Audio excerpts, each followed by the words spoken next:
Me parece que partamos por ahí, que nos da un dato que es más o menos, digamos, un nominal que nos permite decir algo. Mira, nos preocupan, claro que nos preocupan. Yo creo que no podemos hacer ese ejercicio un poco arbitrario de seleccionar lo que nos conviene, lo que no nos conviene. Los datos son los que son, ¿verdad? Hay antecedentes que tienen que ser procesados políticamente y parte de esos antecedentes son las encuestas, porque claro, las encuestas podrían estar mostrando una cosa distinta y sin embargo muestran lo que muestran. Y ahí más que hacerse preguntas respecto de, no sé, el rigor metodológico de las encuestas, de lo cual yo no entiendo nada, así que tampoco me podría meter ahí, yo creo que uno tiene que hacerse la pregunta política, ¿verdad? ¿Por qué las encuestas están mostrando eso? Yo creo que desde esa perspectiva es una cuestión preocupante, por cierto, porque hay un problema y hay un ruido ahí que se está generando, ¿verdad?, de la vinculación que hay entre el trabajo que hace la constituyente y la ciudadanía, y ese ruido lo está recogiendo de alguna manera. Pero ese ruido tiene una... Creo que es algo que hay que atender. Perdona que te interrumpa, pero ese ruido tiene un asidero, tiene una verdad, algo está pasando. O se están dando señales inequívocas, o se está dando pocas señales de la contundencia del trabajo que se está haciendo. ¿Dónde ves tú que está el problema? Porque esto no es una fantasía, es una realidad, la encuesta refleja algo. Yo creo que están pasando varias cosas juntas, varias cosas al mismo tiempo. Por lo pronto hemos cometido como convención, digamos, como grupo, como colectivo, errores inexcusables como este, ¿verdad? Esto de votar desde la ducha es una cuestión inaceptable que degrada la función que tiene un representante de la voluntad popular.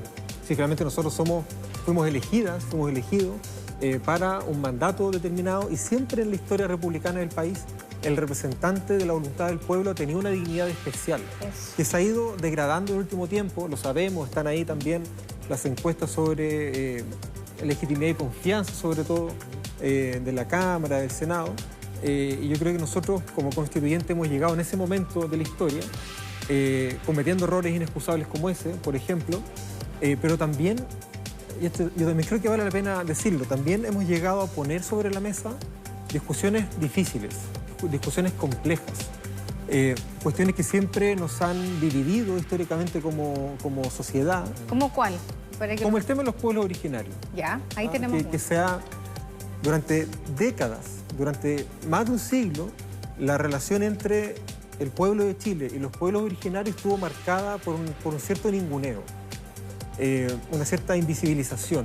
Nunca fueron invitados a la mesa en condiciones de igualdad, nunca han tenido cargos de representación popular propiamente tal, salvo los alcaldes y alcaldesas de la zona respectiva. Y hoy día hemos avanzado, creo yo, de manera muy significativa en un tipo de diálogo que es propiamente intercultural, donde nos reconocemos culturas distintas, nos sentamos a la mesa en condiciones de igualdad y conversamos desde nuestras diferencias para ir construyendo juntos. Yo creo que uno de los grandes problemas que hemos tenido con eso es que eso ha generado mucha resistencia, eso ha generado mucha duda, mucho ruido, pero lo cierto es que... El concepto plurinacional, por ejemplo. Es que lo cierto es que en Chile existen distintas naciones. Yo creo que uno de los aportes que puede hacer el proceso constituyente es conversar sobre estas cuestiones como si fueran normales. Si es normal hablar desde la diferencia, es normal. Yo creo que eso ha generado también cierta molestia, cierto ruido, pero yo creo que es el camino que tenemos que recorrer. Es normal ser diferentes, no tiene nada de malo. Aprendamos a vivir con nuestras diferencias. Ahora, Jaime, el tema aquí es que hay varias cosas. Yo también he planteado acá en esta tribuna, yo he dicho, la convención, tal como tú lo dices, ha hecho harto también para que crezca la molestia o no haya una identificación de las personas con el proceso. Ha habido un proceso ahí con eso bien complejo. Pero también uno ve que hay, ¿cómo decirlo? No sé si campañas orquestadas, pero uno ve en redes sociales un ataque permanente a la convención, a los cambios que se plantean. Porque si queremos que esto siga en status quo, ¿para qué convocamos un grupo de personas y hacemos una nueva constitución? Dejamos todo tal como está. O sea, creo que el chileno en general y las personas le tenemos miedo a los cambios, pero aquí necesitamos hacer cambios. Entonces aquí los cambios han generado mucho ruido, como dices tú. Por ejemplo, incorporar la discusión de los mapuches. Uno ve también algunos medios, yo siempre pongo el ejemplo de la última noticia. La última noticia tiene una suerte de obsesión con la Convención Constitucional porque son puros titulares que van en una línea. lo que pasó con el constituyente Fontaine, después el otro día la diputada española, que debe ser muy importante en su país, pero de ahí que va el titular, con esa mirada que se... Entonces, hay también otros elementos que ustedes ven que también están aportillando a la Convención Constitucional. ¿Hay otros intereses? Mira, por lo pronto, para despejar la primera parte de la pregunta, las y los constituyentes somos personas normales. Somos personas normales en el sentido de que cometemos errores. Hay mucha gente que viene de fuera del mundo político, ¿verdad? Yo mismo vengo de la universidad, yo era profesor universitario. Y esto de manejarse en la prensa, venir a los medios, ¿verdad? De decir, no sé, de poner un tuit y que todo el mundo efectivamente esté poniendo atención a lo que tú ibas a decir, es algo que hemos ido aprendiendo con la marcha del tiempo. Y efectivamente hemos cometido errores en el camino, errores más o menos importantes, errores que probablemente uno no esperaría de gente que tiene mucha experiencia en la vida política, ¿verdad? Pero por algo elegimos una constituyente tan ciudadana como esta, con tanta gente común y corriente, con tantos independientes, ¿verdad? Entonces yo creo que hay algo ahí que yo creo que es interesante de poner sobre la mesa. Hemos cometido errores como todos, como todas, ¿verdad? Esto no es una asamblea perfecta, nunca podría ser una asamblea perfecta. Y sin embargo, es mejor que los intentos que hemos tenido antes de reformar la Constitución. Mejor que el 89, mejor que el 2005, mejor que el 2016. Y sobre la otra parte de la pregunta, sí, es complicado identificar si es que hay una voluntad política que está tratando de debilitar el trabajo de la constituyente, ¿verdad? Pero yo creo que es indesmentible que estamos tocando intereses de sectores de la sociedad que durante mucho tiempo se han esforzado porque las cosas no cambian.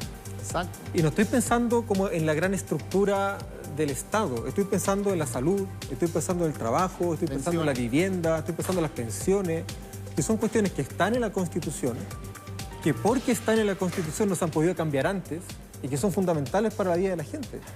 O sea, la gente en la casa entenderá lo importante que es, por ejemplo, que la Constitución reconozca el derecho a la vivienda, a una vivienda digna, que reconozca el derecho a la alimentación, que reconozca el derecho al agua, ¿verdad? Y son cuestiones que han estado durante mucho tiempo trabadas en la discusión pública, en las cuales no se ha podido avanzar, no han habido leyes suficientes para avanzar en salud, educación, trabajo, no han habido políticas públicas suficientes para avanzar en salud, vivienda, trabajo, porque siempre hubo un tapón ahí en la Constitución. ¿Sí? Sí. Yo creo que no había voluntad política de hacerlo nomás. Mira, y había mucha indolencia de la élite, porque cuando uno le quiere dar vivienda digna a una persona, se la da. No espera que la Constitución lo diga. Es muy importante que la Constitución lo diga, pero hay una voluntad de creer que invertir en la gente va a traer a ese país, le va a devolver a ese país seguridad social, cierta equidad. Yo creo que está muy bien. Ahora, bueno, por algo hay una crisis con la representación. Por algo ya no le creemos a nuestros representantes. Bueno, claro. No sé si eso lo va a arreglar necesariamente una nueva Constitución. Ahora, lo que sí creo, y ahí me gustaría preguntarte, es, y te voy a dejar planteada la pregunta, me llama la atención lo barroco de lo que están proponiendo, lo barroco en términos de cantidad de detalle y de cantidad de artículos, porque uno asumiría que venimos de una Constitución que tenía explícitamente un proyecto político amarrado, con unos anclajes espantosos, que impedía, digamos, no daba ni un margen a las mayorías transitorias para hacer cambios ni para adaptarse a los cambios.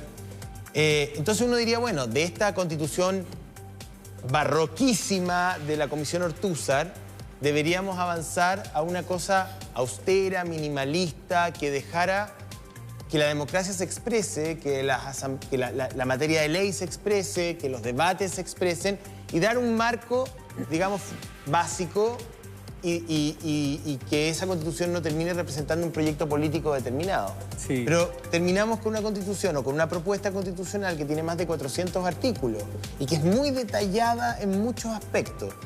Debe tener un objetivo y me gustaría que me lo respondieras a la vuelta de la pausa. Yo le había dejado plantear una pregunta, Jaime, estaba escuchando además la declaración hoy día de Pirincho, que da vuelta y da vuelta en internet, donde, bueno, Jorge Navarrete, un analista que dice que se siente un poquito defraudado, más que del fondo de la forma, dice que la forma puede terminar dañando el fondo porque el fondo puede ser mucho mejor de lo que teníamos antes, pero el modo de hacer las cosas puede terminar dañándolo. Bueno, esa es la opinión de Pirincho, que hoy día sacó anticuerpos en varios sectores. ¿Por qué una constitución con tanta palabra, básicamente?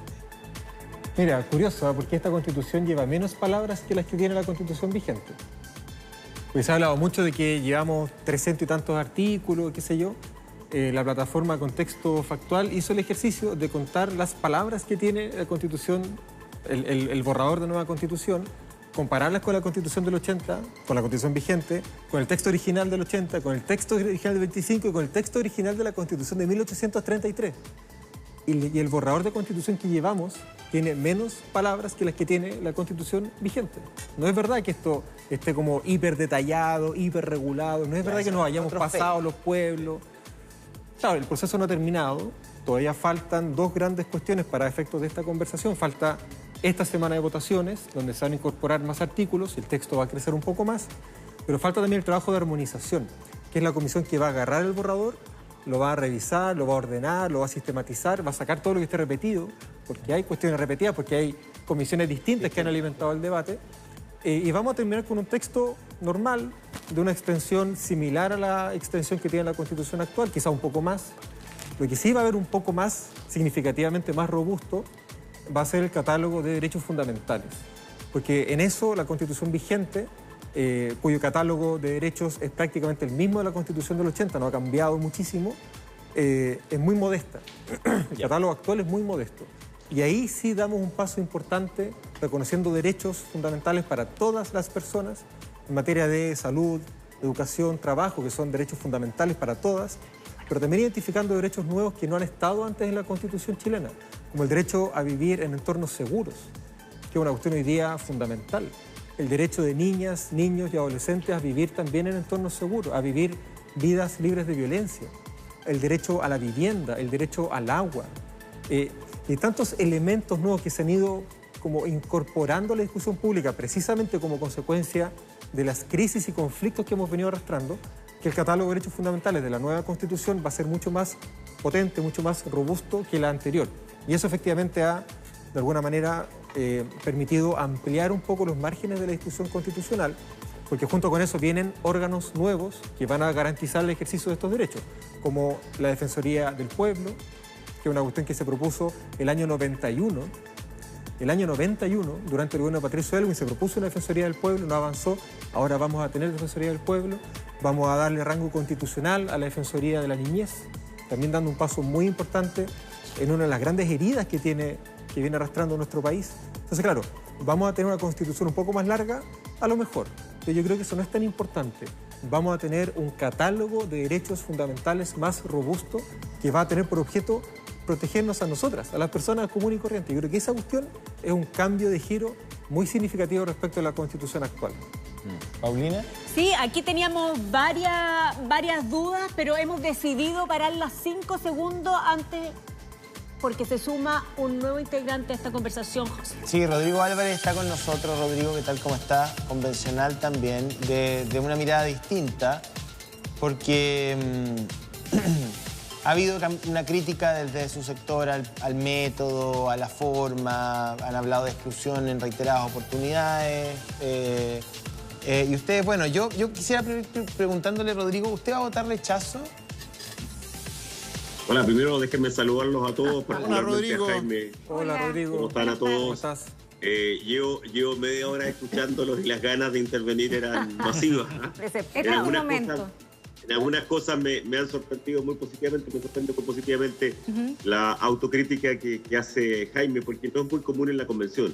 Cuando ustedes hablaban de por qué en un momento dado este rechazo, esta desconfianza, yo creo que una de las causas es porque hay muy poca autocrítica. Y eso se ve expresado en 20 razones y se ve expresado también en esta conducta totalmente refundacional de querer ser el primer órgano democrático de la historia del país, la primera vez que se representa efectivamente el pueblo. Y creo que eso llevó a una vanidad que produjo muchos problemas. Muchos problemas expresados en cosas tan formales como la que comentaban de la ducha o de hablar con peluches cuando estaba interviniendo en la sala o cosas similares. Por supuesto, también un choque con la realidad en materia temática. Lo que sí discrepo, y voy a usar la misma expresión que hacía José Antonio. José Antonio hablaba de que era una constitución barroca. Yo voy a usar tu misma expresión diciendo que esto es además un barroco tardío. es decir, extraordinariamente enredado, extraordinariamente completo, lleno de cosas, porque voy a discrepar de Jaime. En los 446 artículos, ya hay más palabras que la actual, ¿eh? Lo que pasa es que la estadística esa era un poquito anterior, pero fue lo mismo. En los 446 artículos el problema es que tratamos de todo. O sea, estamos hablando de las juntas de vecinos, estamos hablando del derecho al ocio, estamos hablando de los derechos habitacionales, estamos hablando de las ferias libres, estamos hablando de los circuitos cortos de la economía. Entonces estamos tratando una cantidad de temas que no deben ir en una constitución, que son gigantescos. Yo creo que eso a veces afecta a la opinión de la ciudadanía. Ahora, perdón, la ciudadanía escuchó, pero insisto... Perdón, para terminar. La ciudadanía terminó de escuchar por primera vez, empezó a escuchar por primera vez la discusión de derechos fundamentales cuando llevábamos 241 artículos aprobados. Entonces, yo creo que la ciudadanía lo que más esperaba es que habláramos de derechos fundamentales, y ahí le habíamos hablado habían 36 artículos aprobados de plurinacionalidad, habíamos hablado de la reforma profunda de la forma del Estado, de la forma de gobierno, de 13 sistemas de justicia potenciales, y de repente empezamos a hablar de derechos fundamentales. Yo creo que todo ese conjunto de hechos lleva a esta visión más negativa de la Convención. Con ese esquema, ¿va a votar rechazo? Le insisto con la pregunta, porque uno quiere saber más o menos si los convencionales que han participado en la elaboración del texto van a estar o no de acuerdo con lo que propongan, digamos. Yo lo he dicho y lo voy a decir 20 veces, hay que trabajar hasta el final. Y lo correcto para un convencional es tomar su decisión al final. Y yo estoy en la comisión de armonización y tengo que participar, y Jaime le consta que al menos junto con integré la directiva que Jaime era el vicepresidente titular. He tratado siempre de hacer mi trabajo y mi pega, y voy a tomar mi decisión al final. Lo que sí quiero decir desde ya con la misma claridad es que tengo severas diferencias, muy profundas diferencias con el texto que estamos aprobando. Muy profundas diferencias. Pero lo justo y lo correcto para todo convencional es esperar al final del trabajo, que además queda apenas un mes y medio y 117 días para el plebiscito. ¿No se entendió con quién son las diferencias, así como que se bajó el volumen, Rodrigo? Perdón, disculpe. Que dijiste, tuve profundas diferencias con, y ahí se bajó el volumen. Les pido la disculpa. No, con el texto. Tengo profunda diferencia con el texto que está resultando. Con el texto. Ya, ok. Perdonen si se escuchó, si hay algún problema de sonido. Sí, en esa misma línea, Rodrigo, con el texto que ya está resultando, que está aprobado, vendrán las armonizaciones, etcétera. ¿Con qué ya tú dices esto no me gusta de entrada, y tú que estás ahí llevas varios meses ya, ¿con qué no te cuadras hoy día? Pongámoslo en positivo, ¿con qué uno se cuadra? Por supuesto, aparte de los derechos que señalaba Jaime, y evidentemente ahí hay un perfeccionamiento. Más allá que muchos de esos derechos, a mí lo que me preocupa del futuro, y probablemente por mi distorsión como abogado especialista en materias económicas, es cómo se financia. Yo creo que tenemos claro un catálogo, vamos a pasar más o menos unos 40, 46 derechos a más de 100.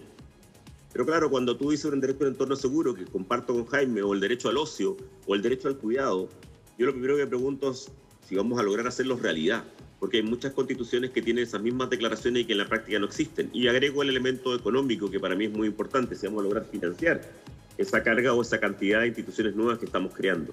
¿Qué cosas a mí no me cuadran, por así decirlo? A mí no me termina de cuadrar ni el sistema político, particularmente la Cámara de las Regiones. Tampoco me cuadra la estructura completa del Estado regional, muchas cosas sí, pero otras no, particularmente de la división de cada una de las futuras regiones. Tampoco me cuadra, y yo lo creo que es un exceso de la visión plurinacional de la Constitución, más de 50 normas relacionadas con ello. Porque una cosa era, por supuesto, como escuchaba muy atentamente a Jaime, enfrentar un tema que era complejo para Chile, pero otra cosa es establecer, y creo que una de las cosas que está chocando con la realidad y con la opinión de los chilenos, establecer un sistema totalmente distinto, con sistemas de justicia distintos, con escaños reservados en todas las instancias, con autonomías territoriales, con autonomías fiscales y administrativas. Eso tampoco me calza. Ahí tienes sistema político, sistema de gobierno, forma de Estado, temas tan profundos como la plurinacionalidad que no terminan de calzarme en mi visión en este texto. Y en el contraplano, Jaime Baza, para tener las visiones, ¿qué te calza y qué no te calza? Mira, por lo pronto, yo creo que es muy importante preguntarse por qué la discusión constituyente ha puesto sobre la mesa tantos derechos. O sea, esta es una discusión que no se da en el aire. O sea, ¿por qué estamos hablando del ocio? O sea, ¿qué nos dice respecto del tipo de vida que está llevando la sociedad que sea necesario que en el espacio constituyente hablemos del ocio? ¿Qué hacemos las personas con nuestro tiempo libre? ¿Tenemos tiempo libre? Y cuando lo tenemos, ¿qué hacemos con ese tiempo? ¿Se lo dedicamos a la familia, a descansar, a leer, a distraernos, al deporte? Y esas son cuestiones importantes para la vida de las personas. Sí, pero ¿por qué en materia constitucional? Esa es la pregunta que la pregunta no No, es claro. tanto, es que la pregunta no es una pregunta técnico-jurídica de si es que se justifica o no se justifica ponerlo en el texto de una constitución. Como la constitución es la constitución política de la República, que es la que fija las bases a partir de las cuales una sociedad se fija las reglas para su convivencia, uno tiene que preguntarse por qué hay cuestiones que han estado históricamente fuera de la discusión, que hoy día irrumpen en la discusión en el nivel más alto, que no es el del reglamento, no es la política pública, no es la municipalidad, no es la ley, es la Constitución. Y eso es porque yo creo que es porque hay dimensiones de nuestra vida individual, de nuestra vida familiar, de nuestra vida social, que han estado históricamente postergadas y que han estado marcadas por la precariedad, han estado marcadas por el abandono, han estado marcadas por la lógica del sálvese quien pueda. De que aquí nos rascamos con nuestras propias uñas. Usted ahorró lo suficiente durante su vida laboral activa, va a tener buenas pensiones. No ahorró lo suficiente, problema suyo. Esa lógica que tiene reventados muchos espacios vitales de nuestra vida como personas, como familias, como comunidades, como sociedad, se expresa en la lógica de los derechos fundamentales. Entonces, efectivamente, se han puesto sobre la mesa derechos efectivamente nuevos. Y vamos a pasar de un catálogo de, según como queramos contar, 30 o 40 artículos, a probablemente uno que tenga el doble o más. Todos esos artículos adicionales que están vinculados con cuestiones importantes para la vida, como vivienda, derechos de niños, niñas y adolescentes, derechos de las personas mayores, agua, seguridad, son cuestiones que han estado postergadas. Entonces, ahora que una constituyente ciudadana viene y toma ese mandato, lo que hay detrás es aprovechemos esta oportunidad histórica porque puede que no tengamos nunca más otra. Entonces, aprovechemos de poner sobre la mesa para que se discutan en el debate público las cuestiones que para la vida individual, familiar y social son importantes, porque llevamos 30 años esperando que esas cuestiones se discutan y probablemente no se va a volver a abrir esta ventana. Claro. O sea, Luego que de- diría- ahora pero es o nunca. es que yo creo Pero- que... Eso es lo que pareciera. pero me a- dejan- Tengo que ir a un corte, Rodrigo, y le contestas a Sí. Jaime.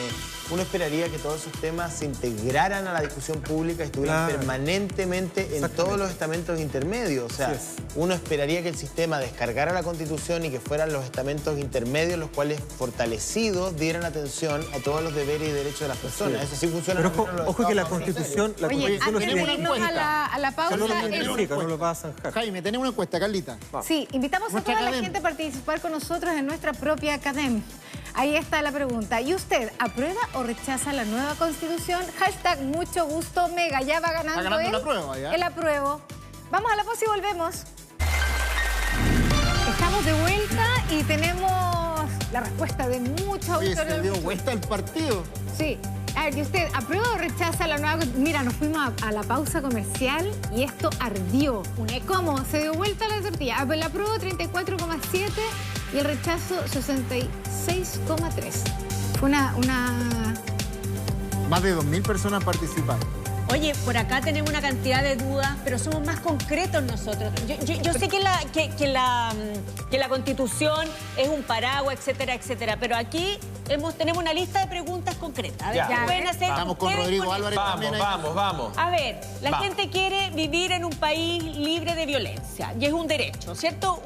Ok, ¿y qué hacemos entonces si Carabineros se ven debilitados en esta pasada? ¿Puede pasar eso?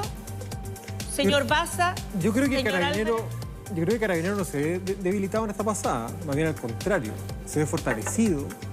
Primero porque se reconoce su carácter policial, que es algo que hoy día, curiosamente, ni la Constitución ni la ley identifican. La Constitución habla de fuerzas de orden y la ley las remite como fuerzas militares. La ley orgánica constitucional de Carabineros habla de un cuerpo militarizado, la propia ley. Yo creo que reivindicar el carácter policial de Carabineros fortalece sus tareas, no las debilita, las fortalece. Y al mismo tiempo se tomaron varias decisiones importantes respecto de las escuelas matrices, garantizar el ingreso universal y gratuito al proceso de formación para ser carabinero. Pero ¿por qué eso va a ser más eficiente Pero- a Carabineros? El Yo- que la desmilitarice. Que vamos contigo, Rodrigo. Porque Yo precisamente... creo que sí. A ver, primero, yo creo que varios de estos derechos suenan un tanto extraños, dichos hacia el vacío. Ya hablábamos del derecho, pero también el derecho a un entorno pacífico. Bueno, para mucha gente eso es una mera expectativa. Entonces, yo creo que lo que hicimos ayer en Carabineros sí debilita, pero además debilita otros instrumentos. Por ejemplo, el eliminar el estado de emergencia, precisamente cuando el gobierno está intentando colocar otro estado de excepción inconstitucional, que es intermedio, porque se da cuenta que lo requiere para enfrentar ciertos temas, termina debilitando a la seguridad, termina debilitando la posibilidad de obtener esa estabilidad y paz.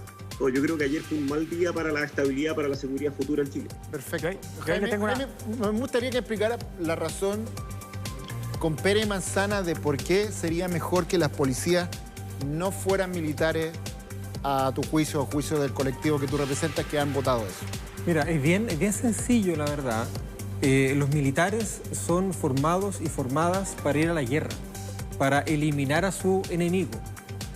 Las policías, en cambio, están llamadas a integrarse en la sociedad y resguardar el orden y la seguridad pública de esa sociedad. La función de un cuerpo policial no es enfrentarse con el adversario, porque son parte de la sociedad.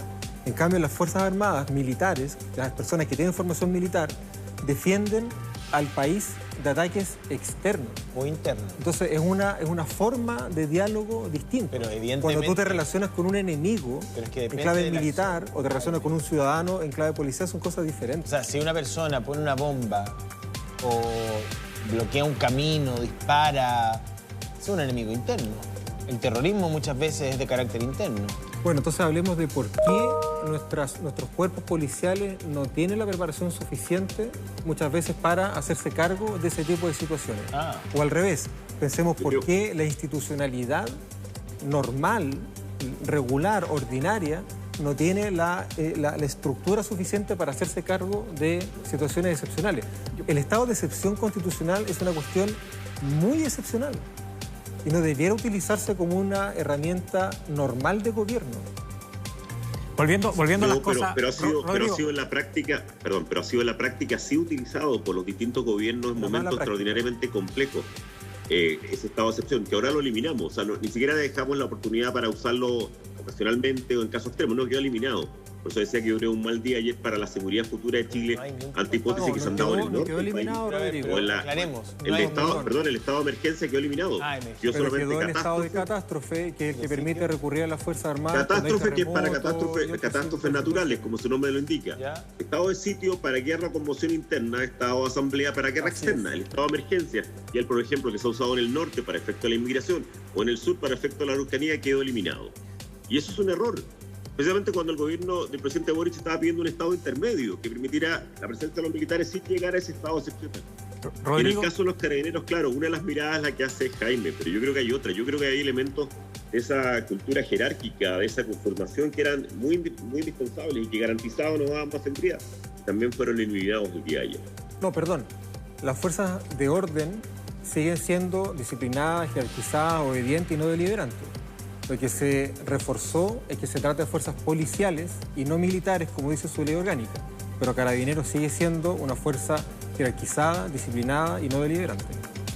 Yo creo que toda la argumentación que uno escuchaba ayer, y eso va a quedar en la historia, en la Constitución, debilitaba ese rol de policía. Yo creo que debilitaba ese rol de Carabineros. Remitimos al artículo que quedó aprobado. Pero vamos a las cosas, artículos más, artículos menos, vamos a las cosas más concretas. Sí. Rodrigo, tú eres magallánico. En Magallanes... la policía marítima cumple un rol muy importante, por ejemplo. Directemar, el control de playas, el control de costa. Hace muy poco, de hecho, un buque salvó a unos buzos que estaban muriendo en el Estrecho de Magallanes. Eso uno podría entender que son labores de policía. ¿Qué va a pasar con esas labores? ¿Esas labores las va a poder seguir ejerciendo la autoridad marítima o vamos a tener que crear un cuerpo de guardacostas, por ejemplo, o algo así? Estoy hablando en las zonas extremas como la tuya. Este es uno de los tremendos vacíos que quedó en varias zonas, como la mía y otras, pero no solamente en la policía marítima, por así decirlo, Directemar, que tú señalas, sino que también en otras tareas, porque en general a las Fuerzas Armadas, las tareas que tú dices las desarrolla en general la Armada, quedó excluida de hacerlas, de participar en cualquier otra actividad, salvo el momento de excepción constitucional. Por ejemplo, no solamente está el tema que señalas tú de control de playas, o que lo hacen muchísimo, también acá en el centro del país, sino que también el tema, por ejemplo, del CMT, del Cuerpo Militar del Trabajo.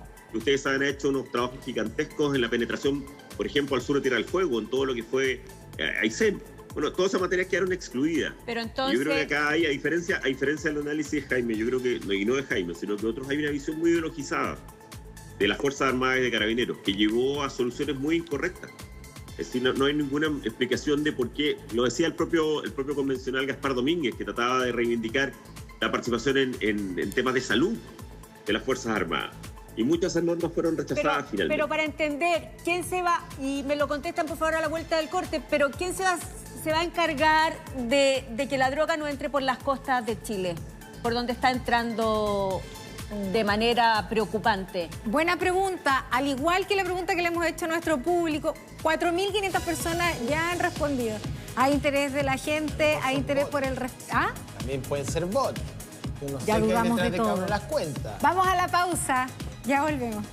A ver la opinión. A ver la opinión. Veamos la opinión. Hay buenas intenciones. El problema es que se están aprobando muchas cosas que no representan a la mayoría. Si ya tienes más de un 30 o 40% de ciudadanos en desacuerdo, es un gran número de chilenos que no se sienten representados. Y es obligación de la Constitución hacerlo. Vamos a la pausa. Ese es un peligro que tiene tanto artículo, porque tú das en el fondo elementos, razones para rechazar. Si hay algo que queda en blanco, bueno, entonces vamos a la pausa y estamos de vuelta. Yo también estoy votando. ¿Se puede o no? Bueno, mientras voto, mira, nos escribió Marlene, también mucha gente votando, ¿ah? Obvio que apruebo por fin una constitución escrita por personas electas en democracia y no entre cuatro paredes. Ganó el apruebo de entrada, 80%, y ganará el apruebo de salida. Muchas gracias, Marlene, por tu opinión, ¿ah? Bueno, hay de todo, hay de todo. Vamos a la encuesta, vamos directo. A ver, el apruebo 33,6 o 5, eso es un 6, ¿no? 5. Rechazo 66,5. Y dice nuestra experta en redes que los bots también pueden votar. Sí, bots pueden votar por apruebo y por rechazo. Mira, somos tan abiertos que hasta los bots los aceptamos aquí. ¿Sí o no? Bueno, la cuestión es opinar, comentar, ya que estamos hablando de esto y que además queda muy poco tiempo. Informarnos, de hecho vamos a preparar un programa especial a través de las redes con Roberto Sá. ¿No es cierto? Yo tengo una pregunta más que tiene que ver con los posibles escenarios. Acá me atrevo a identificar 3 escenarios, a lo mejor hay más, pero uno sería que efectivamente la encuesta y las encuestas reflejaran la realidad y ganara el rechazo. El gobierno y el mundo político en general como que no se atreve a hablar de una tercera vía, nadie quiere dar una tercera alternativa. Uno entendería por lógica y por sentido común y por evolución política que pretender que si gana el rechazo el 5 de septiembre todo sigue como antes y con la misma constitución. Yo creo que la constitución de Pinochet o de Lago, la que quieran llamar, la de Ortúzar, la de Jaime Guzmán, o como sea, está muerta. O sea, yo creo que no hay más, o sea, está muerta. Que había una, nos guste o no nos guste, digamos, hay un proceso de cambio que ya está en curso. El tema es quién lo lidera y cómo se canaliza. Pero antes de matarla tiene que traer algo mejor. El punto es, entonces, si gana el rechazo, ¿cuál es el escenario? El escenario real. Es decir, bueno, es que sí, rige la Constitución del 80, me parece que no es un escenario real, no es pragmático. En segundo lugar, de que gane el apruebo por un margen muy pequeño, que también puede ocurrir. Y ahí uno diría, bueno, ya ganó el apruebo, aunque sea por un par de puntitos, pero la Constitución es un modelo que nos debería cobijar a todos. Y cómo tú echas a andar un modelo con un gran porcentaje de la población que lo rechaza, que no es menor, digamos, porque uno no puede imponer, o sea, está en la casa de todos aunque no quiera vivir en ella. Difícil, ¿no es cierto? Difícil. Entonces, si la radiografía del plebiscito es que gane el apruebo por un margen muy pequeño, también vamos a tener un tema ahí de cómo esa Constitución va a tener que ser socializada. Yo no puedo forzar a vivir a alguien en la casa que no quiere vivir, usando la figura de Zapata de la casa de todos. Esta es la casa de todos. Si usted está obligado a vivir en esta casa aunque no le guste. No, no quiero. O sea, entonces, ese es un segundo escenario. Y el otro escenario es que, bueno, ganar el apruebo con un margen amplio y que sería el mejor, digamos, porque uno esperaría que una constitución sea aprobada por una amplia mayoría, por un gran porcentaje de la ciudadanía. Siempre va a haber personas que tienen diferencias, pero que pudiesen ser un porcentaje acotado y una minoría clara y bien minoría, digamos. Yo no sé si ustedes se ponen en esos escenarios o los llevé a un terreno muy futuro. A ver, Rodrigo Álvarez, ¿qué nos dice? Ponerse absolutamente en ese escenario. Yo primero quiero decir que yo creo que ya hay una pista de un fracaso de la convención en un sentido, que era lograr un texto que aunara a inmensas mayorías. Porque lo que muestran todas las encuestas en uno y otro sentido es que va a ser una decisión muy cercana, muy apretada. Y era una de las hipótesis que tú ponías, José Antonio, que era un triunfo por un mínimo porcentaje. Eso yo creo que es muy malo para partir de una constitución con un bajo nivel de validación. ¿Qué pasa el 4 de septiembre? Que por de pronto son 117 días más, así de rápido es el tiempo, 117 días. Bueno, el artículo 142 de la Constitución dice que los chilenos lo que tienen que decidir es si les gustó o no el trabajo hecho por esta convención. Y existe la posibilidad, y está legítima una u otra, que gane el rechazo. Como te existe la posibilidad de que gane la prueba. Pero si gana el rechazo, yo creo que es evidente, y al menos lo voy así como sentado, y lo he dicho en todos mis discursos, lo he repetido en varios, es que tiene que haber cambios importantes igual. Yo creo que gane una u otra hipótesis, vamos a entrar en un periodo en que va a haber cambios adicionales a los que estamos haciendo.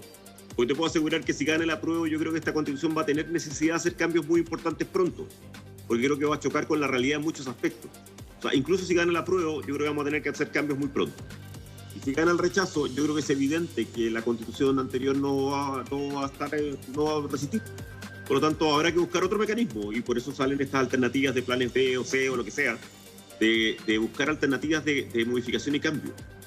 Todo eso, lo único que mostraría una vez más esta falta, y ojalá haya más autocrítica de la propia convención, porque sería un fracaso finalmente de todo el trabajo de este año, si es que no logró un texto que aúne a miles de chilenos.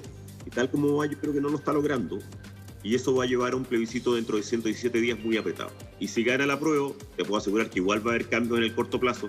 Si gana el rechazo, bueno, va a haber que buscar, como busca la política, soluciones y salidas a la demanda ciudadana también de hacer cambios en varias materias que yo creo que deben haber quedado mucho mejor especificadas en esta Constitución. Claro. Jaime, la convención contempla hacer un despliegue para que la gente entienda bien y vote bien informada el 4 de septiembre. Tengo algunos amigos que quieren hacer un chequeo, tener la Constitución actual y la Constitución nueva, ir viendo punto por punto y decir, a ver, este apruebo, y hacer su propia revisión. De los 400 artículos, tengo 300 apruebo y 100 rechazo, o al revés.